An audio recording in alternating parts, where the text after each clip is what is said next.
안녕하세요. 순하나의 서재에 오신 걸 환영합니다. 여러분, 어릴 적 읽었던 동화 신데렐라를 모르시는 분은 없겠죠? 왕자는 무도회에서 신데렐라를 보고 한눈에 반하게 되는데요. 이 동화에서 말해주고자 한 것은 신데렐라처럼 착하게 살아라 였을지 모르지만 사실 왕자의 마음을 사로잡은 건 신데렐라의 외모 때문이었습니다. 심리학에서는 이를 헤일로 효과, 후광 효과라고 말하는데요. 오늘 읽어드릴 책은 우리가 잘 아는 동화를 심리학 관점에서 풀이하며 우리의 무릎을 치게 만듭니다. 심리학이 이토록 재미있을 줄이야. 여기서 우리는 사람들이 말로는 사람의 마음과 인성이 가장 중요하다고 하면서도 실제로는 외모나 옷차림처럼 보이는 것에 좌지우지되는 상황을 심리학으로 분석합니다. 우리가 알던 동화를 바탕으로 해서 더 재미있게 읽었는데요. 여러분도 동화에 얽힌 심리학을 일상에서 한번 적용해 보시죠. 같이 읽어보겠습니다.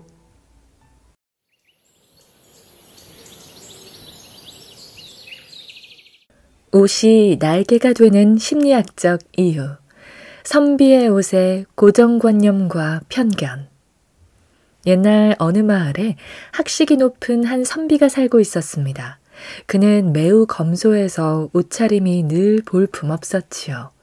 하루는 높은 벼슬에 있는 대감이 곧 내 생일잔치가 있으니 마을 사람들은 단 한 명도 빠짐없이 참석하시오. 라고 말했습니다. 잔치가 열리는 날 선비는 평소에 입는 옷을 입고 집을 나섰습니다.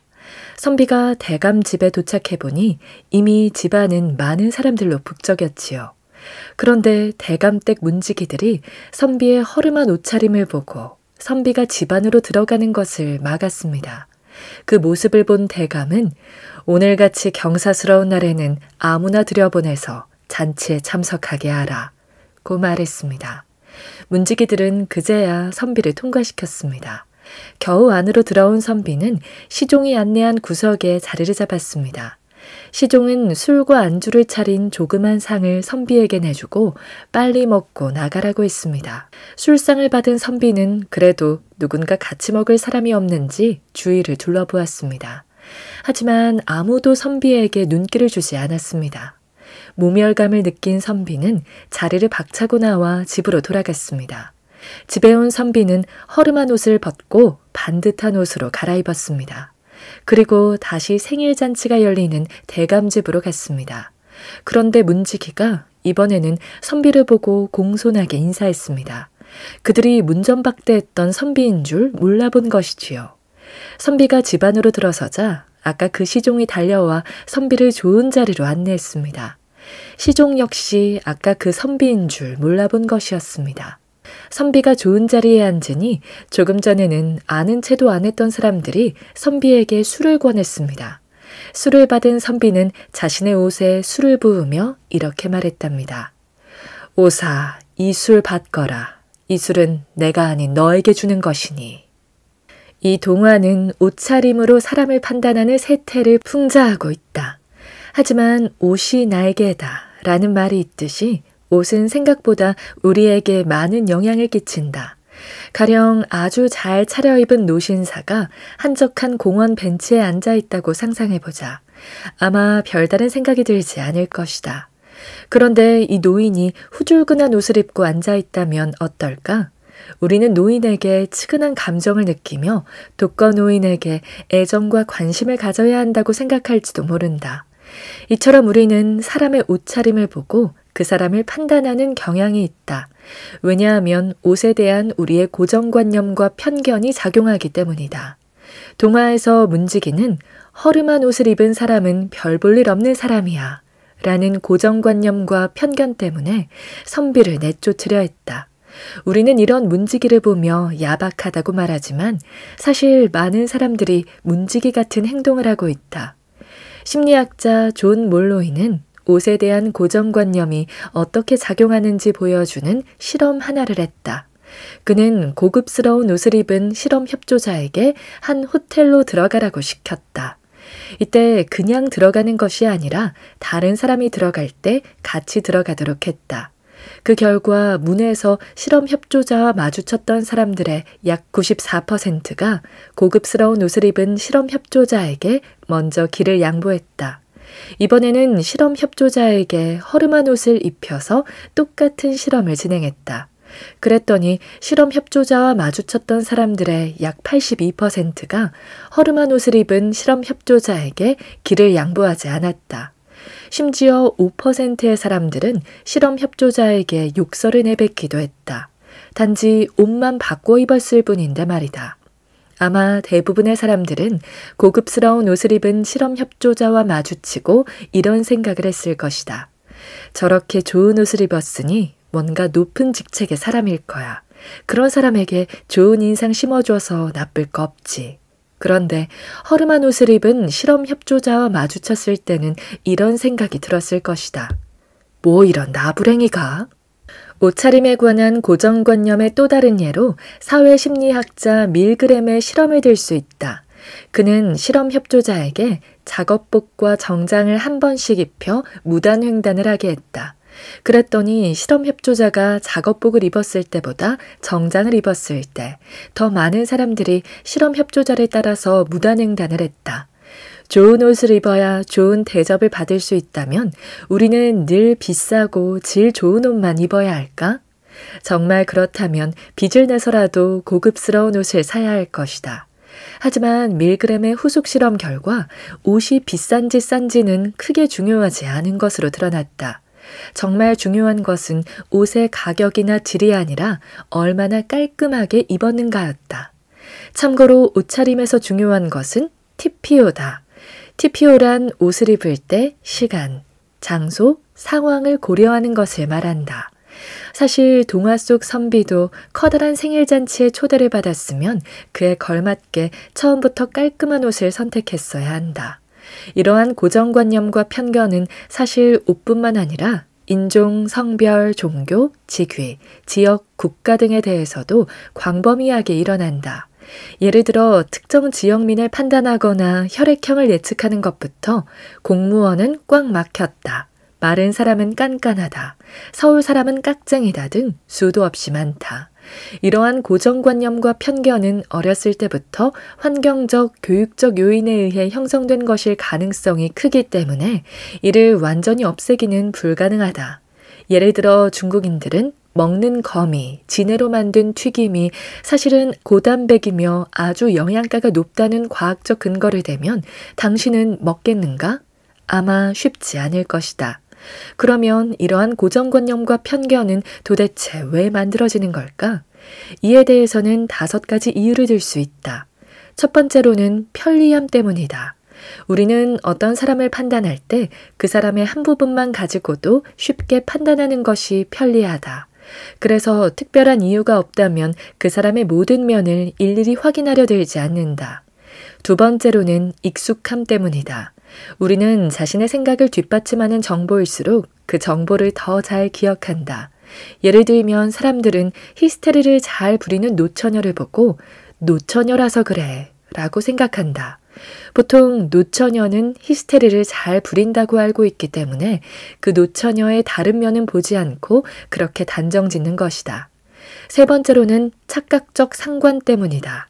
착각적 상관이란 두 사실 사이에 어떠한 관계가 존재하지 않음에도 관계가 있는 것처럼 착각하는 현상을 말한다.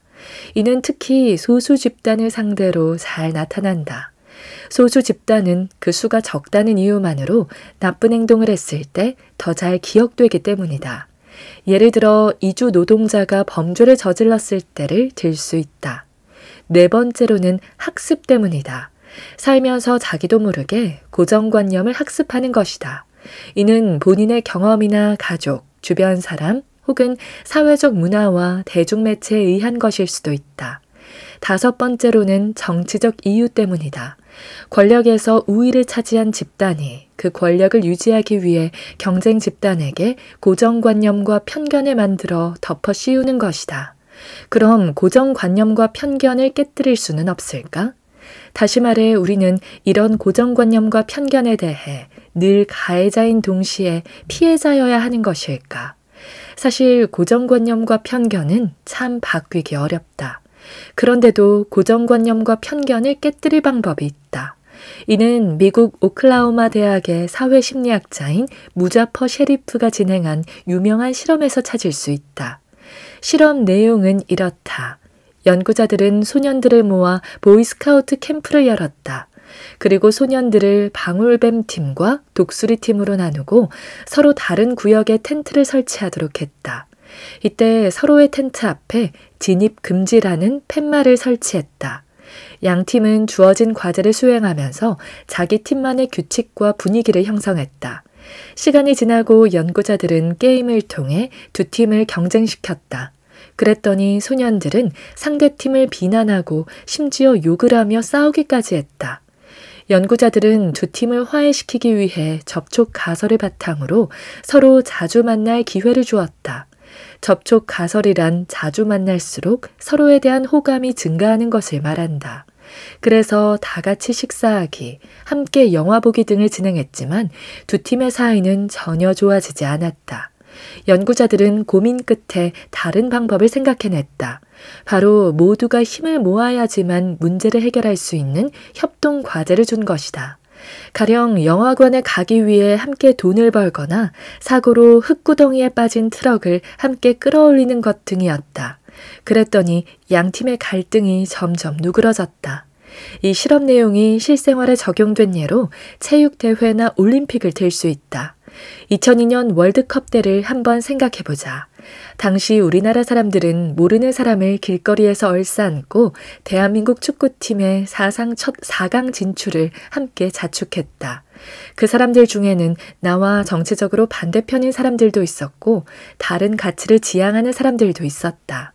즉 고정관념과 편견을 해소하려면 단순히 자주 만나는 것보다 하나의 목표를 달성하기 위해 함께 협동하는 것이 더 효과적이다. 물론 이는 협동 과제를 성공적으로 수행했을 때만 가능하다. 협동 과제에 실패하면 서로에게 책임을 떠넘기며 갈등의 골이 더 깊어질 수도 있다. 세상에 고정관념과 편견을 갖고 있지 않은 사람은 없다. 그런데 이 고정관념과 편견은 우리의 기대에 매우 강력하게 영향을 미친다. 가령 고졸은 능력이 없어 라는 생각이 사회적으로 만연해 있다면 고등학교만 졸업한 사람들은 일자리를 구하기 어려워진다. 그럼 결과적으로 고졸은 직장을 얻지 못하고 이는 다시 고졸은 능력이 없어 라는 생각을 강화시키게 된다. 이러한 악순환을 끊어내기 위해서라도 고정관념과 편견이 차별로 이어지지 않도록 노력해야 할 것이다. 얼굴이 이쁘면 성격도 이쁠 것이다. 신데렐라의 헤일로 효과. 신데렐라는 요술쟁이 할머니의 도움을 받아 아주 예쁜 모습으로 변신했습니다. 이제 무도회가 열리는 성으로 떠날 일만 남았지요. 그런데 요술쟁이 할머니가 신데렐라를 붙들고 단단히 주의를 주었어요. 신데렐라야, 이 마법은 12시를 알리는 종이 울리면 모두 풀린단다. 그러니까 반드시 그 전에 돌아와야 해. 알았지? 네, 할머니, 정말 고맙습니다. 신데렐라를 태운 황금마차는 성을 향해 달렸어요. 성으로 향하는 동안 신데렐라의 마음은 설렘으로 가득했답니다. 신데렐라가 무도회장에 들어서자 그곳에 있던 사람들은 모두 신데렐라를 보고 감탄했어요. 정말 아름다워. 어느 나라의 공주님일까? 그때 신데렐라 앞에 왕자가 다가오는 게 아니겠어요? 아름다운 공주님, 저와 함께 춤을 추시겠습니까? 네. 신데렐라는 부끄러운 듯 살짝 웃으며 손을 내밀었습니다. 두 사람이 춤추는 모습을 모두가 넋을 잃고 바라보았어요. 새 어머니와 언니들도 옆에서 그 모습을 지켜보고 있었지만 그 아름다운 공주가 신데렐라인 줄은 꿈에도 몰랐답니다. 왕자는 신데렐라의 손을 잡고 춤을 추면서 말했어요. 저는 당신같이 아름다운 분을 찾고 있었습니다. 신데렐라는 마치 꿈을 꾸는 것처럼 황홀한 기분이 들어서 시간이 가는 줄도 모르고 있었습니다. 그때 12시를 알리는 종소리가 울렸어요. 그 소리를 들은 신데렐라는 깜짝 놀라 왕자의 손을 뿌리치고 허둥지둥 무도회장을 빠져나왔어요. 왕자가 서둘러 신데렐라의 뒤를 쫓아왔지만 신데렐라는 벌써 층계를 거의 다 내려온 뒤였지요. 신데렐라는 마음이 급해서 한쪽 구두가 벗겨진 줄도 모르고 그대로 뛰어갔습니다. 결국 왕자는 신데렐라를 놓치고 말았답니다. 그런데 신데렐라의 유리구두 한 짝이 계단에 떨어져 있었어요. 당신을 반드시 찾아내어 결혼을 청하겠소. 왕자는 유리구두를 주워들고 마음속으로 꼭꼭 다짐했답니다. 신데렐라 동화에 나오는 무도회는 어떻게 보면 참 이상한 무도회다. 그 당시 유럽 사회에서는 신분제가 극명했다. 그런데 동화에서는 신분을 막론하고 누구나 무도회에 참석한다. 물론 무도회에 걸맞은 헤어스타일이나 드레스, 액세서리 등을 감당할 만큼의 재력은 있어야 하겠지만 말이다.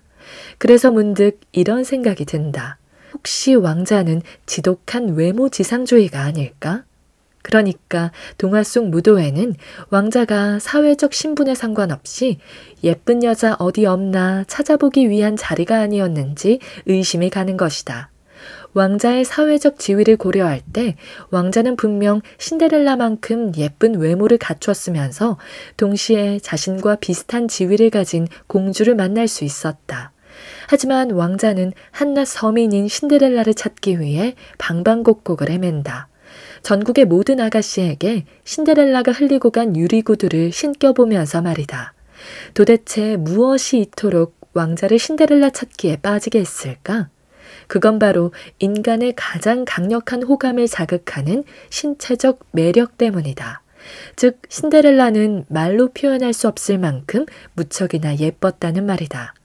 미국의 심리학자 일레인 해필드와 동료들이 했던 실험은 신데렐라를 찾아 헤매는 왕자의 마음을 잘 보여준다.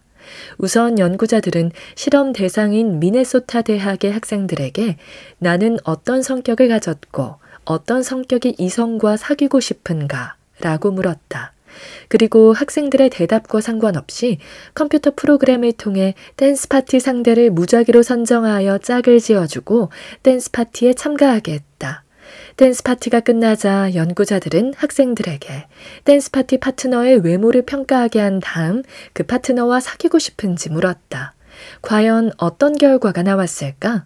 상대를 다시 만나 사귀고 싶다. 라고 말한 학생들 대부분은 댄스 파티 파트너의 외모에 대한 만족도가 높았다. 다시 말해 사귀고 싶은 이성의 기준이 댄스 파티 전에 조사했던 성격이 아니라 외적 매력이었던 것이다.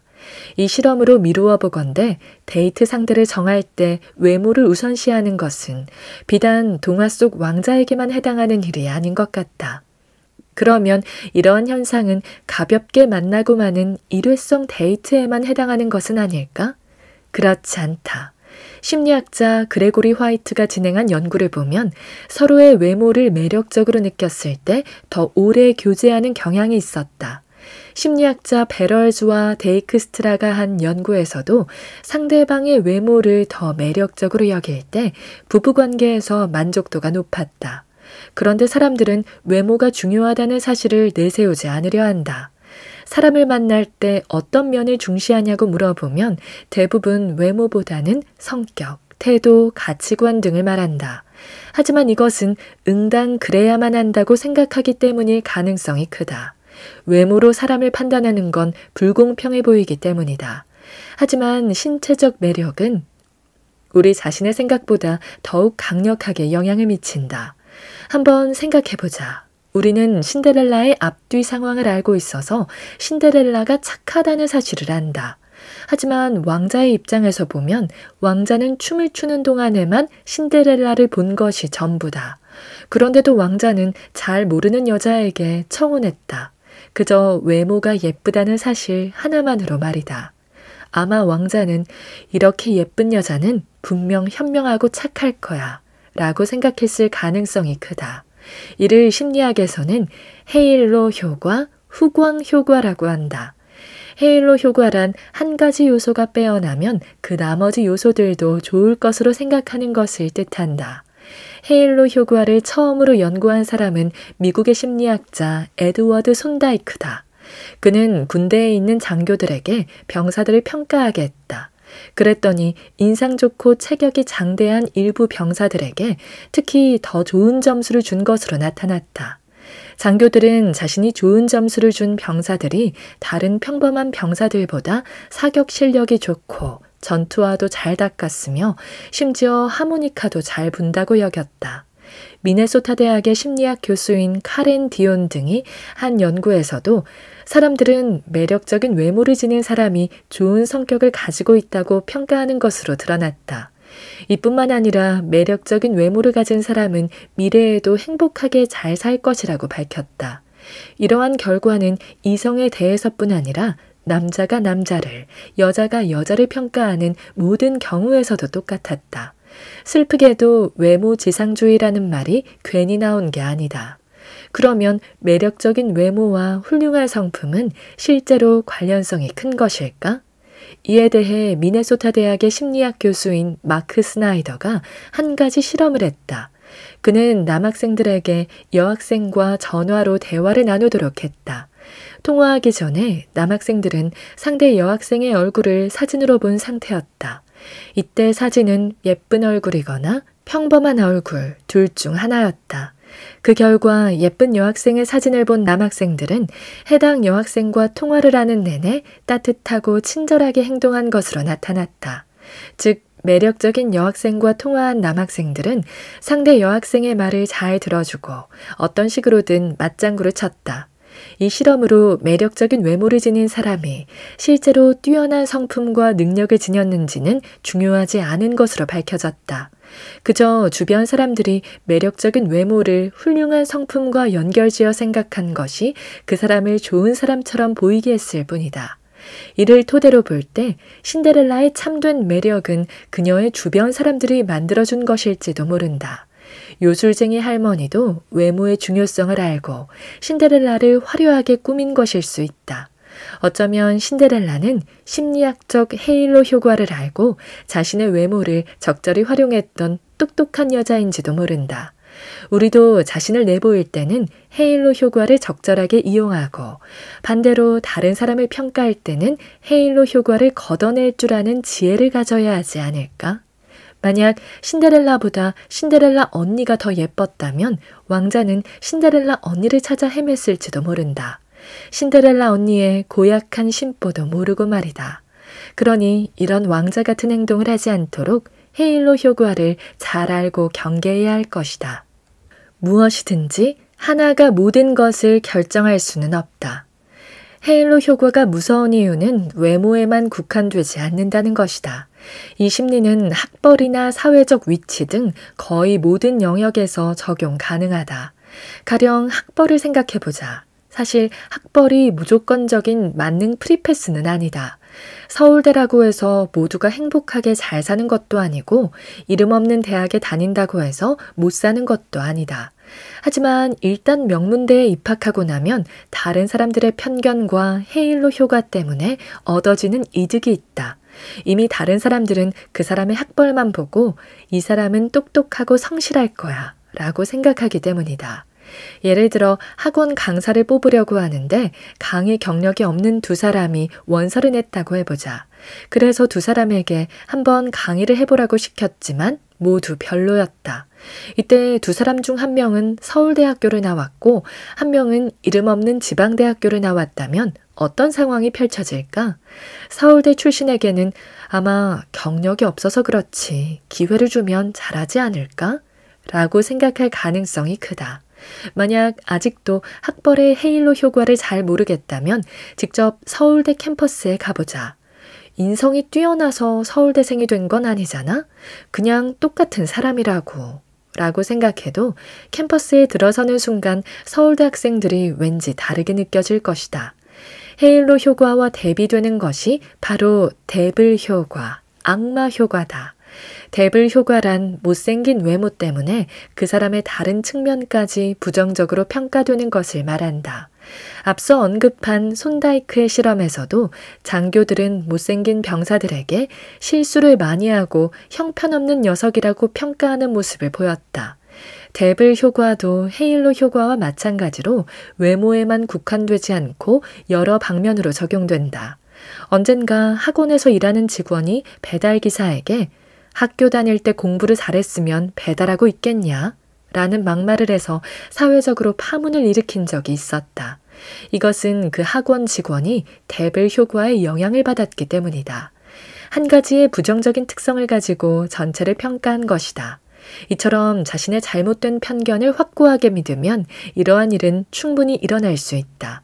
그러므로 그 사람의 진짜 모습을 보려면 이러한 헤일로 효과와 데빌 효과를 잘 알고 경계해야 할 것이다. 나보다 잘난 사람의 기대는 심리. 못 믿을 선비의 반사된 영광 효과. 옛날에 한 동네에 사는 김선비와 황선비가 과거 시험을 보러 한양으로 떠나게 되었습니다. 두 사람은 함께 지내며 밥도 같이 먹고 잠도 같이 잤습니다. 그래서 사이가 무척 좋아졌지요. 그러던 어느 날 두 사람이 주막에서 하룻밤을 묵고 어느 우물가 근처에 다다랐을 때였습니다. 김선비가 물을 마시려는 순간 표주박에 무언가가 반짝였습니다. 자세히 살펴보니 꽤 묵직한 황금이었습니다. 이게 웬 떡이냐? 김선비는 보찜에 황금을 넣었습니다. 이를 본 황선비가 말했습니다. 그래, 우리는 정말 운이 좋군. 두 사람은 우물가에서 조금 쉬다가 다시 길을 떠났습니다. 얼마쯤 가는데 누군가가 뒤에서 두 사람을 불렀습니다. 보니 웬 험상궂은 사내가 헐레벌떡 뛰어오고 있었습니다. 이보시오, 혹시 저기 우물가에서 황금 못 봤소? 아까 물을 마시다가 그만 빠뜨렸나 보. 분명 그 황금의 주인인 것 같았습니다. 하지만 김선비는 아쉽기도 하고 혹시 진짜 주인이 아닐지도 모른다는 생각에 어물어물하고 말았습니다. 글쎄, 본 것 같기도 하고 아닌 것 같기도 하고. 그런 게 어딨소? 보았는데 가져가서 숨긴 거요? 사내가 따졌습니다. 김선비는 당황하며 말했습니다. 어허, 그게 아니라. 그때였습니다. 성질이 급한 사내가 김선비의 멱살을 잡고 흔들었습니다. 겁에 질린 김선비는 보찜 속에서 황금을 꺼내 사내에게 돌려주었습니다. 사내가 떠나자 가만히 있던 황선비가 말했습니다.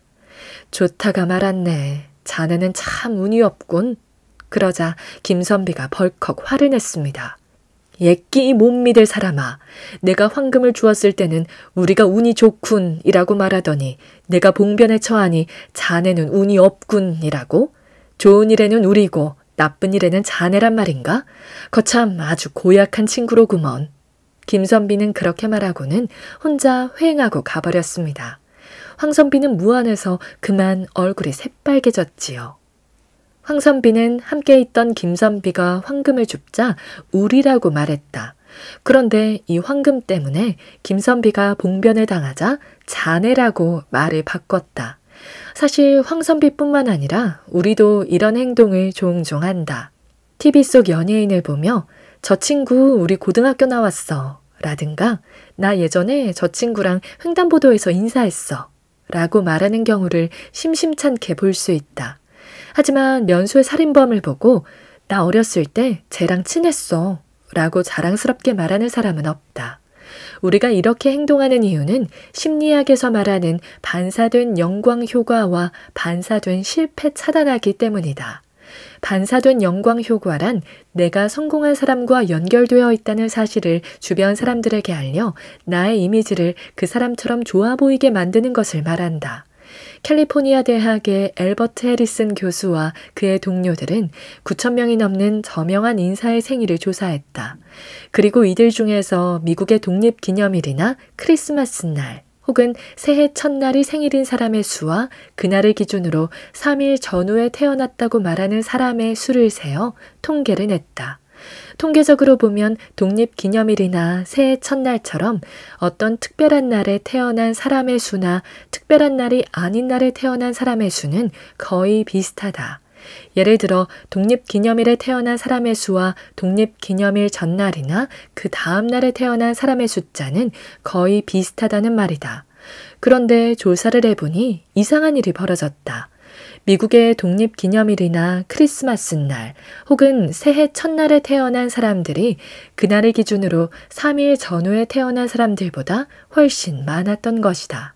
이는 확률적으로 대단히 힘든 일이다. 그래서 이런 일이 벌어지기도 했다. 유명한 재즈 음악가 루이 암스트롱은 생전에 나는 미국의 독립기념일인 7월 4일에 태어났다고 말했다. 실제로 그는 자신의 생일 파티를 이날 열어 자축했다. 그러나 암스트롱 사후에 뉴올리언스에 있는 세인트루이스 성당의 출생 신고 기록을 통해 그의 진짜 생일이 8월 4일인 것으로 밝혀졌다. 즉 7월 4일은 거짓 생일이었던 것이다. 이 조사를 통해 저명한 인사들이 의미 있고 특별한 날에 자신을 연관지으려고 거짓 생일을 말했을 가능성이 크다는 사실이 밝혀졌다. 해리슨의 연구팀은 또 다른 조사를 진행했다. 이번에는 수많은 사람 중에서 성직자에 초점을 맞추었다. 먼저 연구자들은 성직자를 주교 이상의 직책을 가진 사람과 그 이하의 직책을 가진 사람으로 나누었다. 그리고 모든 성직자의 생일을 조사한 후 그 중에서 크리스마스 날에 태어난 사람의 수를 세었다. 당연히 두 집단 모두 크리스마스에 태어난 사람의 비율에서 별 차이가 없어야 한다. 그런데 조사 결과는 달랐다. 주교 이상 직책의 성직자 집단이 그 이하 직책의 성직자 집단보다 크리스마스에 태어난 사람의 비율이 현저히 높았다. 이는 앞에 루이 암스트롱의 예처럼 높은 직책을 가진 성직자들일수록 반사된 영광 효과를 누리기 위해 거짓말을 했을 가능성이 크다는 사실을 보여준다. 반사된 영광 효과는 마케팅 전략으로 쓰이기도 한다. 가끔 트로트의 여왕이 태어난 고향처럼 홍보하는 것을 본 적이 있을 것이다. 마을이 유명한 사람과 연결되어 있다는 것을 강조해 마을의 이미지를 높이는 것이다.